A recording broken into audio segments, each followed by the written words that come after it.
ये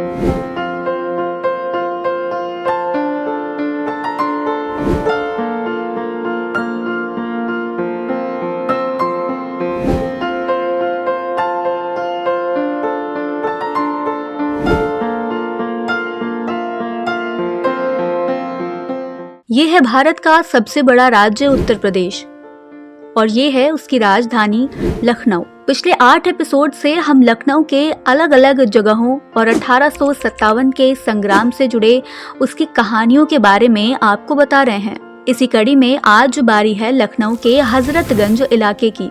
हजरतगंज लखनऊ के सबसे पॉश इलाकों में से एक है।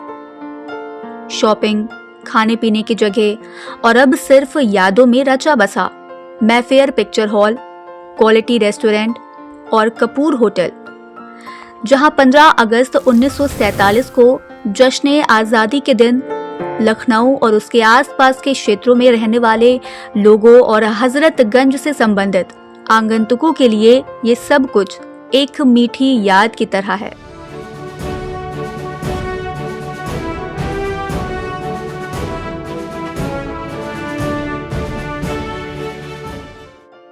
आपके जहन में कभी ये सवाल नहीं आया कि इस जगह का नाम हजरतगंज कैसे पड़ा? हजरतगंज में ये जो गंज है, इसका क्या मतलब है? ये पूरी मार्केट और यहाँ की रौनकें कैसे शुरू हुआ होगा ये सब, जहाँ एक जमाने में यूरोपियन दुकानें हुआ करती थी। तो आइए जानते हैं यहीं के लोगों से। सर, मतलब आपको इस बात की जानकारी है कि हजरतगंज का नाम हजरतगंज क्यों पड़ा? ये उस पर अलग अलग व्यूज़ हैं और थोड़ी कंट्रोवर्सी भी है उस पर। बेसिकली ये ऐसा था कि पहले देखा गया कि ये बना था जब हमारे रूलर्स शिया रूलर थे लखनऊ में, तो उन्होंने बनाया था, उन्होंने हजरतगंज को इस्टेब्लिश किया था। तो सबसे पहले ये था कि लोगों को लगा कि बेगम हजरत महल थी, तो हजरत नाम वहाँ से आया। पर कहते हैं अगर किसी के नाम से बनता है तो पूरा नाम आना चाहिए।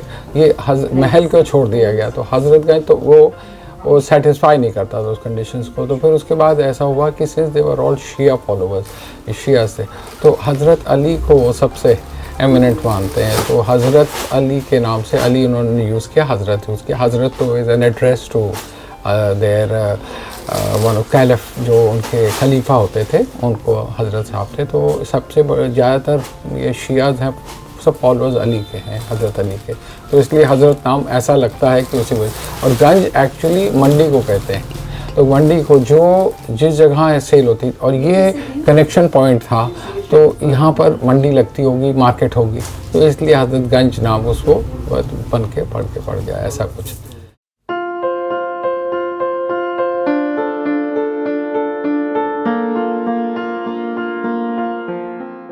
ये बड़ी दिलचस्प कहानी है।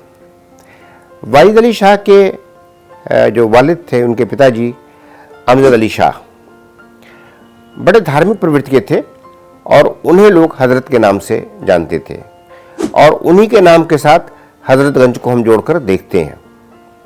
उनकी बनाई हुई बेगम कोठी थी, 1844 में मलिका आहत के लिए उन्होंने बनवाया, और उसके बाद सिप्तानाबाद इमामबाड़ा, जहां वो चिरनिद्रा में सो रहे हैं।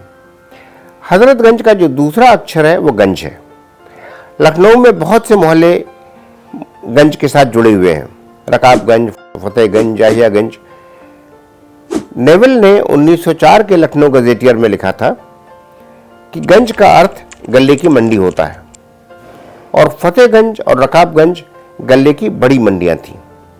लेकिन हजरतगंज में भी गले की मंडी थी, और बेग की जो लखनऊ गाइड है 1911 में छपी हुई, उसमें जहां अभी साहू सिनेमा है, खादी भंडार हम देखते हैं, उसके आसपास के इलाके में उसी साइड में, उसी पटरी पर गले की मंडी थी। अभी जो हम नक्शा देख रहे हैं वह अक्टूबर 1857 का नक्शा है, जिसमें हम साफ साफ हजरतगंज देख सकते हैं। और उसको आज से जोड़ने के लिए ये समझ लें कि जो तारे वाले कोठी नक्शे में है, वह अभी स्टेट बैंक का मुख्य ऑफिस है। जो चौपड़ अस्तबल दिख रहा है, वही अब कैफे कॉफी डे मुड़कर इंडियन कॉफी हाउस, यानी जो अशोक मार्ग की ओर मुड़ने वाली जगह है, वह है। लॉरेंस टेरेस भी इसी अस्तबल की जगह बना। हजरतगंज जहां लिखा है वही बेगम कोठी थी।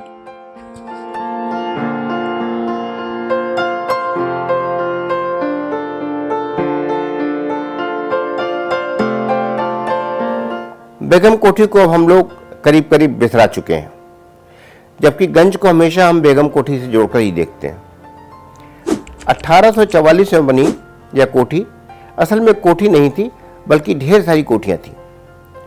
मलिका आहत के लिए जो मुख्य रानी थीं, वाइद अली शाह की जो माँ थीं मलिका केशवर, उनके लिए यह कोठी बनी थी।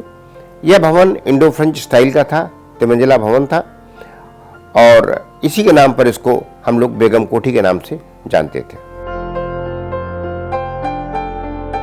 हजरतगंज तो जनपद के बिना अधूरा है, तो क्या जनपद का हजरतगंज से कुछ ताल्लुक रहा होगा? और इस चमक धमक वाली बाजार का 1857 की जंग से क्या नाता रहा होगा? क्या बेगम कोठी जो अब जनपद बन चुका है, वहां भी आजादी की पहली लड़ाई लड़ी गई होगी? 1858 का जो अंग्रेजों का हमला था वो उन्होंने पूरी ताकत से किया, और वो अकेले नहीं थे, उनके साथ नेपाल के राणा जंग बहादुर और गोरखा सेनाएं थी। और इस बार भारतीय विद्रोहियों को, आज़ादी के लड़ाकों को पीछे हटना पड़ा। यह लड़ाई मार्च 1858 में हुई, जिसकी सबसे महत्वपूर्ण लड़ाई बेगम कोठी में 11 मार्च 1858 को हुई थी। इस लड़ाई में बेगम कोठी की तमाम कोठियों में भारतीय सिपाहियों ने रह करके उनको आगे नहीं बढ़ने दिया, उनको रोके रखे। और एक सबसे महत्वपूर्ण घटना इस लड़ाई की थी हडसन की मृत्यु। हडसन को हम जानते हैं बहादुर शाह जफर के लड़के राजकुमार, उनको हडसन ने पकड़ा और निहत्थे उनको निर्वस्त्र कराया, और निर्वस्त्र करा करके उन्हें मार दिया। इसलिए उन्हें हडसन को हम हत्यारा हडसन भी कहते हैं। लेकिन उस हडसन को मारा गया बेगम कोठी में। बेगम कोठी की लड़ाई में हडसन घायल हुए, और जहां अभी राजभवन है उसको हम उस जमाने में बैंक्स हाउस कहते थे, वहां वो ले जाए गए। वहां हडसन की मृत्यु हुई और बाद में उन्हें लमार्टिनियर में दफनाया गया। अंग्रेजों के कब्जे के बाद क्या हुआ बेगम कोठी का? कहाँ गई ये शानदार इमारत? बेगम कोठी अब नहीं रही।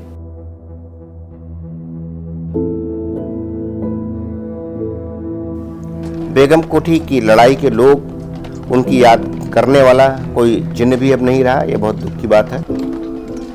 बेगम कोठी जैसा मैंने बताया 1844 में बनी।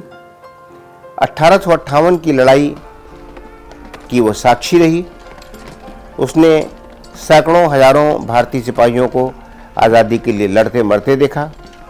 हडसन की हत्या देखी, बदला लेना देखा मुगल राजकुमारों को मारने का। लेकिन जब अंग्रेज़ों ने कब्जा किया तो उस बेगम कोठी के बाहर एक पर्दे के लिए एक दीवार थी, उस दीवार को उन्होंने तोड़ दिया, और जो मुख्य बेगम कोठी थी वह जनरल पोस्ट ऑफिस में तब्दील हो गया। जो आज हम जनरल पोस्ट ऑफिस देखते हैं, जिसको हम जीपीओ के नाम से जानते हैं, वह 1930 के आसपास बना, और 1930 तक जनपद में जो बेगम कोठी थी वही जीपीओ या बड़ा डाकखाना था। उसके अलावा जितनी बिल्डिंगें थीं, जितनी कोठियाँ थीं, उनको किसी न किसी को दे दिया गया।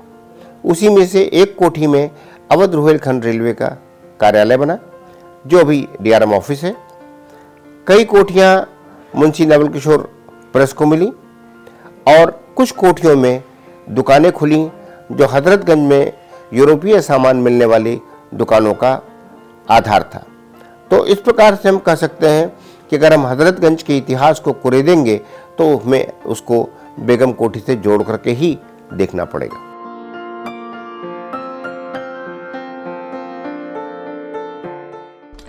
लखनऊ की आखिरी बड़ी लड़ाई अंग्रेजों के खिलाफ बेगम कोठी में ही हुई, जहां लखनऊ के लड़ाकुओं ने बहादुर शाह जफर के लड़कों के हत्यारे हडसन को मार कर बदला ले लिया, और वहां आज जनपथ मार्केट है। लेकिन ना तो कोई बेगम कोठी का निशान है, ना उस लड़ाई का कोई स्मृति चिन्ह। ना उन पर अमर शहीदों को याद दिलाने वाला कोई निशान।